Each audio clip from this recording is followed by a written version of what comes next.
A very good evening to all students. Welcome to ICANN 2020. Here we start the mains topic, which are very short in point, which are you written in the fact figure in the mains answer writing. This is very useful for to all. And please subscribe and like and appreciate the video. That what I will make more and more video to all of you. The first topic, the today topic is the metropolitan governance, which and this is include in the GS paper two governance sector से. तो मेट्रोपॉलिटिकन governance के बारे में हम देखेंगे. ये हमारा introduce हुआ था कॉन्स्टिट्यूशन में 74th कॉन्स्टिट्यूशन अमेंडमेंट से, और इसमें कुछ हेल्थ का डेटा हमें बताते हैं कि 2018 में 1.28% of GDP expenditure on health. हमने 1.28 ऑफ परसेंटेज ऑफ जीडीपी हमने एक्सपेंडिचर किया था हेल्थ पे. बल्कि जो WHO है उसके नॉर्म्स के उसने ये बोला है कि 62.4% आउट ऑफ पॉकेट एक्सपेंडिचर हुआ है इन इंडिया में. तो ये बहुत ही ज़्यादा आउट ऑफ पॉकेट एक्सपेंडिचर हो रहा है, which are the main concern. और हमें हेल्थ के लिए एक इंश्योरेंस होना चाहिए which are compulsory to all the citizen. And 1.2% GDP expenditure was the very lower. This was the main to concern of the health sector. And the pupil to doctor ratio which are in India 1000 people पे 1 doctor है. According to the WHO क्या होना चाहिए?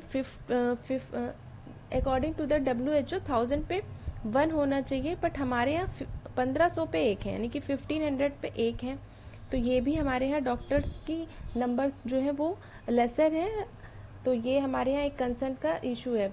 तो ये कुछ fact हैं जो हेल्थ से रिलेटेड है. And now issue of the metropolitan governance, इसमें क्या क्या है? 74th कॉन्स्टिट्यूशन अमेंडमेंट से ये इंट्रोड्यूस हुआ. इसकी प्रॉब्लम हम क्या देख रहे हैं कि lack of robust special planning. इसकी जो प्लानिंग है वो नहीं अच्छा है, इंफ्रास्ट्रक्चर अच्छा नहीं है. एक जनगणना सर्वे आया था 2017 में, जिसमें बोला था 18 में से 9 जो है हमारी म्यूनिसिपल पार्टी कमेटी वो कॉन्स्टिट्यूट्स के हिसाब से ऑर्गेनाइज है, but rest of the constitutional committee which are not arrange in the planning way, which are most concern point of the metropolitan committee. तो इसमें क्या है कि हाउसिंग सैनिटाइजेशन और सिक्योरिटी का जो इशू है वो बहुत ही ज़्यादा प्रॉब्लम है हमारे नगर पालिका परिषद में जहाँ जहाँ पे भी हैं. तो ये 3 इशू को टैकल डाउन करने की ज़रूरत है, which is the most important. And what was the second issue? Weak of the municipal capacity. इनकी कैपेसिटी में बहुत ही कमज़ोर है. 2 तरीके की कैपेसिटी को हम इनको इन्हेंस करने की ज़रूरत है टूडेज में, फाइनेंशियल और स्टाफिंग. फाइनेंस में क्या है? ओन रेवेन्यू जनरेशन जो है इनका, वो ओन रेवेन्यू जनरेशन भी बहुत कम है. जैसे बेंगलोर में 48% ऑफ जनरेट ऑफ ओन, और rest of the part of the it borrow from the others. तो 48% जनरेट करते हैं अपने से बेंगलोर में, एंड द चेन्नई में 30% of generate of own and rest of the borrow, and Mumbai में 36%. तो इनको अपने लिए इनके पास फाइनेंशियल्स की बहुत ही कमी है. ये अपने आप से जनरेट नहीं करते हैं बल्कि ये बोरो करते हैं. In the second hand what was the staffing problem? 1 million population के हिसाब से अगर देखेंगे तो ग्लोबल कंपैरिजन में ग्लोबली कंपैरिजन करेंगे तो मुंबई में हमारा 940 है staffing out of the 1 lakh population पे. और जोहान्सबर्ग अगर की बात करें तो 1 लाख पॉपुलेशन में वहाँ पे 3000 जो है वो स्टाफ है. तो 3000 स्टाफ जोहान्सबर्ग में वो बहुत ज़्यादा है. और न्यूयॉर्क में जो स्टाफिंग है वो 5500 है आउट ऑफ 1 लाख. और इंडिया में जो है वो 940 स्टाफ है. जो स्टाफिंग प्रॉब्लम यहाँ पे बहुत ज़्यादा है, which are the more to concerning point. Weak authority, इनको पावर कम दी गई है. Mayor not directly elected. यहाँ पे क्या होता है कि मेयर डायरेक्टली इलेक्टेड नहीं होते, उनका शॉर्ट टेन्योवर होता है, और जिसकी वजह से प्रॉब्लम आती है. अगर वो कोई भी चीज़ इम्प्लीमेंट करने की सोचते हैं तो उनका ईयर ही ख़त्म हो जाता है. जैसे कि हमारे यहाँ जो बेंगलोर और दिल्ली में 1 ईयर का टर्नओवर है, मुंबई में 2.5 ईयर का turnover, which are very lesser to implement the any development programme and any development जो भी स्कीम्स हैं उसको इम्प्लीमेंट करने के लिए बहुत ही कम टाइम है, तो इनका टर्नओवर बढ़ाने की ज़रूरत है। पावर वर्सेस रिस्पॉन्सिबिलिटी, ये देखेंगे कि इनको पावर बहुत कम दी गई है, इनकी रिस्पॉन्सिबिलिटी बहुत ही ज़्यादा है, तो this was the very concerning point. तो इनकी पावर और रिस्पॉन्सिबिलिटी के हिसाब से इनको पावर बहुत ही कम दी गई है, अकाउंटेबिलिटी बढ़ाने की ज़रूरत है। And next is citizen participation, role of the ward committee is very important in the municipal party committee में। और सेकेंड ARC की रिपोर्ट जो है जिसमें एरिया सभास जो हैं वो हमारे कॉन्स्टिट्यूशन असेंबली के हिसाब से वेल फ्रेम्ड नहीं है। और जनगणना सर्वे 2017 में कहा गया है कि 3.04 आउट ऑफ 10 जो म्यूनिसिपल पार्टी कमेटी है वो उसमें ट्रांसपेरेंसी, अकाउंटेबिलिटी और सिटीज़न पार्टिसिपेशन नहीं है।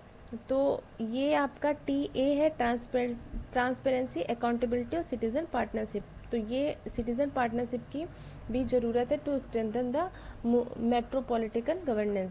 वे फॉरवर्ड में क्या देखेंगे कि डिसेंट्रलाइज करने की ज़रूरत है, इनको बहुत ज़्यादा से ज़्यादा पावर दो, इम्पावर करो, कोऑर्डिनेट करो। एग्जाम्पल लिख सकते हैं टोक्यो का, जहाँ पे जो मेयर होते हैं वो डायरेक्टली यहाँ पे इलेक्ट होते हैं। तो ये हमारा टॉपिक था गवर्नेंस से रिलेटेड, मेट्रोपॉलिटन गवर्नेंस से लेकर। सेकेंड मीन्स का टॉपिक हम देखेंगे गवर्नर का role, which are the very highlighting and boosting point in these days. Governor का रोल आपका GS पेपर 2 में आता है, कॉन्स्टिट्यूशन का पार्ट है। तो इसमें बहुत सारी कमेटी हैं जिन्होंने कुछ जजमेंट भी है सुप्रीम कोर्ट के, जिन्होंने बहुत सारे जजमेंट दिए हैं कि गवर्नर का रोल क्या होना चाहिए। LG के साथ कॉन्फ्लिक्ट और काउंसिल ऑफ मिनिस्टर के साथ कॉन्फ्लिक्ट होता है, तो क्या रोल गवर्नर का होना चाहिए एग्जैक्ट। तो ये अगर पॉइंट हम अपने आंसर में लिखते हैं, which are the very enhancing और more getting marks in the mains examination. तो देखते हैं पुंछी कमीशन। पुंछी कमीशन ने क्या बोला है कि non political person should be appointed. जो भी पॉलिटिकल पर्सन होता है वो गवर्नर के रोल पे नहीं अपॉइंट होना चाहिए, और जो गवर्नर होता है वो जिस स्टेट में होगा वो उस एरिया से बिलोंग भी नहीं करना चाहिए। This was the recommendation of the Punchhi commission. और ये राजनीति में इन्वॉल्व ना हो गवर्नर तो ज़्यादा सही रहेगा। और NCRWC, national committee on review of working of constitution, ये जो कमेटी थी इसने गवर्नर के लिए बोला है कि प्लेजर ऑफ डॉक्ट्रिन को जो है वो रिमूव कर दो। प्लेजर ऑफ डॉक्ट्रिन क्या होता है? प्रसाद पर्यंत काम करना, राष्ट्रपति के सलाह पे ही ये रहते हैं, इनको कभी भी हटाया जा सकता है, वो उनकी एड और एडवाइस पे काम करते हैं। तो national committee on review of working of constitution ने प्लेजर ऑफ डॉक्ट्रिन को हटाने की बात कही है कि उनके कार्यकाल को फिक्स कर उनकी हटाने की जो प्रक्रिया है वो राष्ट्रपति के हटाने की, रिमूवल की प्रक्रिया के जैसे बनाओ। नेक्स्ट है आपका सरकारिया कमीशन। सरकारिया कमीशन में बताया है कि काउंसिल ऑफ मिनिस्टर और गवर्नमेंट दोनों को कोऑर्डिनेट करके अपने एम को कंप्लीट करना चाहिए, और पार्शियल रोल होना चाहिए दोनों का किसी भी इम्प्लीमेंट करने के लिए, कोई भी डेवलपमेंट या फिर कोई भी अगर पॉलिसी है तो।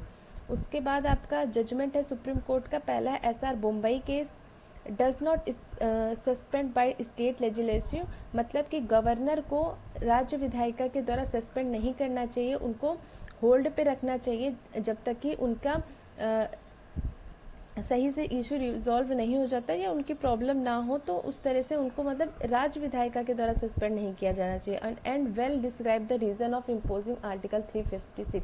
अगर SR मुंबई में कहा गया है कि अगर राज्यपाल इम्पोज करता है आर्टिकल 356 को, तो उसको उसके रीज़न बताने चाहिए। Itself make a document to speak itself at what condition he और सी इम्पोज द आर्टिकल 356, और उसकी अकाउंटेबिलिटी को बढ़ाने की बात कही है SR मुंबई में। Second judgment of supreme court, Nabam Rebia case.